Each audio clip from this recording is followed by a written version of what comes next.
After the French and Indian War and the 7 Years' War in Europe, Britain would be put in a dire financial situation. Facing bankruptcy, they would begin to levy taxes on their American colonies. This would be met with widespread resistance and lead to a general resentment against British Parliament and King George, as British General Gage's attempts to secure his position in British-held Boston only brought him into conflict with local militias and a hostile populace, and it would soon become evident that it was only a matter of time until war would begin.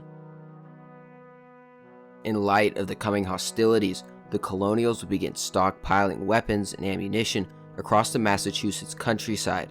General Gage would receive word one of their stockpiles was in Concord, and early in the morning of April 18, 1775, about 700 British Army regulars under the command of Lieutenant Colonel Francis Smith would depart for Concord, but their movements would not go unnoticed, allowing colonial militiamen in nearby towns time to assemble.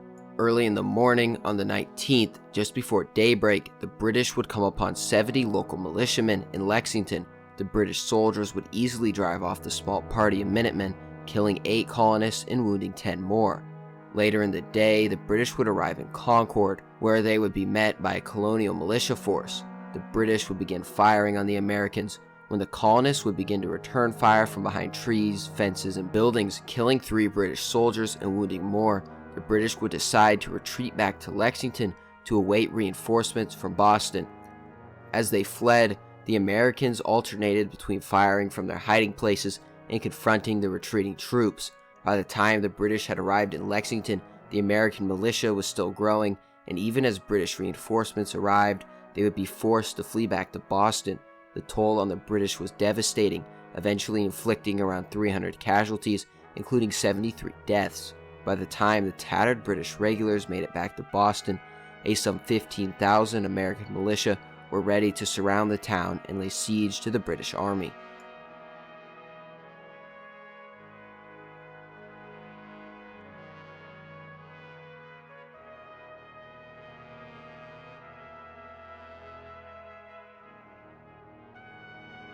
Later in June, after a meeting of the Second Continental Congress, George Washington would be appointed as commanding general of the Continental armies, as he would ride north and take command on the 14th. 3 days later, on June 17th, in an attempt to break the siege of Boston, the British would attack colonial positions on the Charlestown Peninsula at the Battle of Bunker Hill. Even though the colonials were able to hold off 2 British attacks and inflict heavy casualties, the third British assault would overrun the colonials as they were low on supplies and were forced to retreat from the peninsula. After almost a year, the Continental Army would begin to heavily fortify Dorchester Heights with cannons taken from Fort Ticonderoga.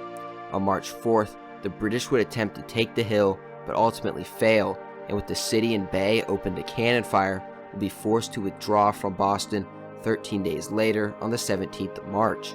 Later, on July 4th, 1776, the Second Continental Congress would pass the Declaration of Independence, officially declaring the United States of America independent from the British Crown.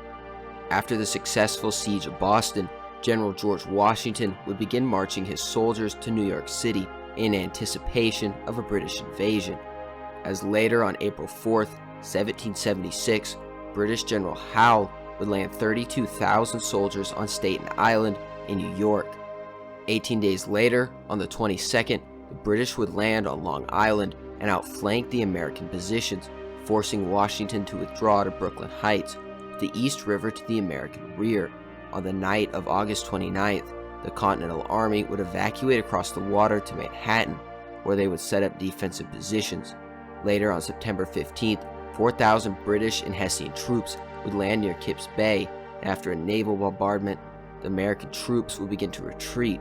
After the Americans scattered at Kips Bay, Howe would land 9,000 more troops, as Washington would withdraw all of his troops to Harlem, with Howe following, where on the 16th, the British and Americans would skirmish for hours before Washington was forced to retreat further to White Plains, neither side having a decisive victory. The British would follow Washington north, attempting to cut off his line of escape. They would meet on October 28th in White Plains, where Washington would be defeated, forcing him to retreat from New York through New Jersey and into Pennsylvania.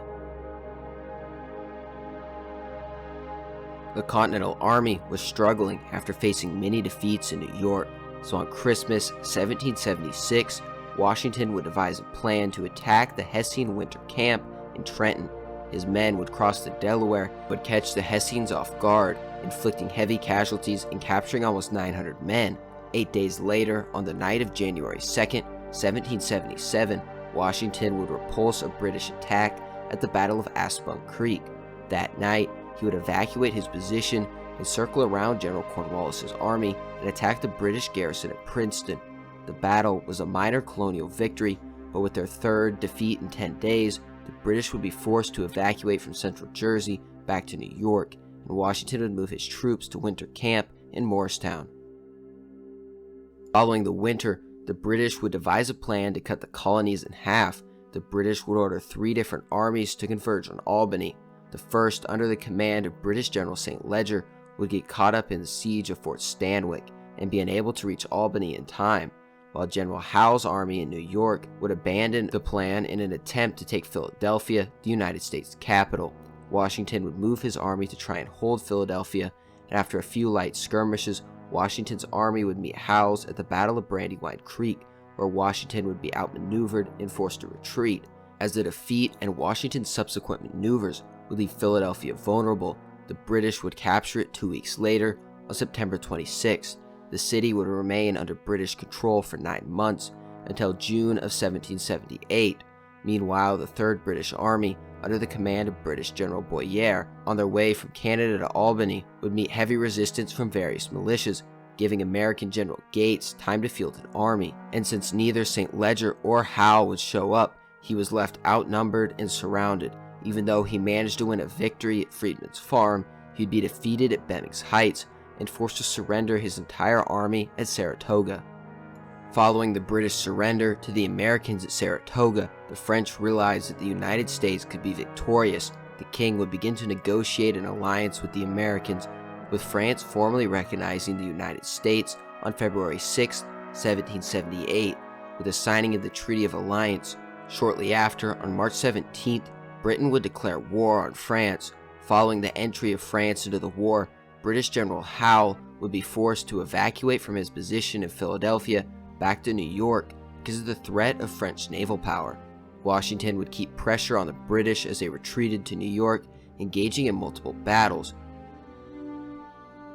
The British, unable to establish a significant foothold in the north, would divert their focus south, as on December 29th, the British would land an army near Savannah, Georgia. Savannah would fall shortly after, on October 18th, while inflicting heavy casualties and capturing the remaining American defenders. A few days later, American and French troops would attempt to retake Savannah, but would be unsuccessful.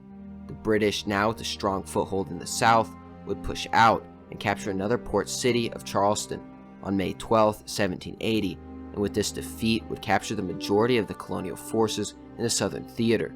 Following this defeat, American General Gage would hastily march his army south to meet Cornwallis at Camden, where the Americans would suffer a terrible defeat, although possessing a numerically superior force of almost double that of the British.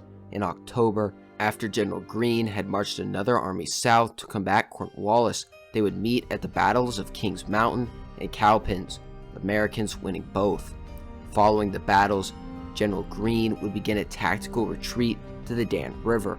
Cornwallis would pursue close behind Greene's retreating army, and on February 14th, Greene would cross the Dan River. Cornwallis, with no boats, would be unable to pursue.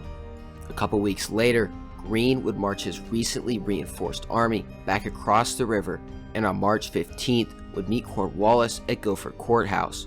Although losing the battle, Greene would inflict heavy casualties on the British, forcing Cornwallis to pull back to Wilmington. Shortly after Cornwallis' retreat to Wilmington, he would march his forces further north to try to cut off the supplies entering the southern colonies. With Cornwallis moved north, Greene would march his army back south into the Carolinas, where on September 8th, he would beat the British force at Eutaw Springs, forcing them to retreat to Charleston, where they would remain for the rest of the war. After being defeated in the north and south, the British would focus efforts towards the center to try to split the colonies in half. Cornwallis' army would march into Virginia before marching his tired army into Yorktown. where he would expect reinforcements and supplies from New York, but after a French-won naval battle in the Chesapeake Bay, Cornwallis would be cut off from his supplies. After a combined force of American and French regiments would take several outposts, Cornwallis would be forced to surrender on October 17, 1781, which would be a huge blow to the British war effort in the colonies, as Cornwallis's force was approximately 1/4 of all British soldiers in the Americas. And nearly a year later, on February 27, 1782, the British Parliament would recognize the independence of the American colonies and push for an end to hostilities. The Treaty of Paris would be signed by American and British diplomats on September 3, 1783, officially ending the American Revolution. The treaty would set the boundaries between the British Empire in North America and the newly formed United States of America. And a separate peace treaty, the Peace of Paris, will be signed between Great Britain and the nations that supported American independence, France, Spain, and the Dutch Republic. Thank you for watching our video on the American Revolution. If you enjoyed, please consider subscribing, as we plan to make more videos like this in the future. And as always, thank you for watching The Knowledge Show.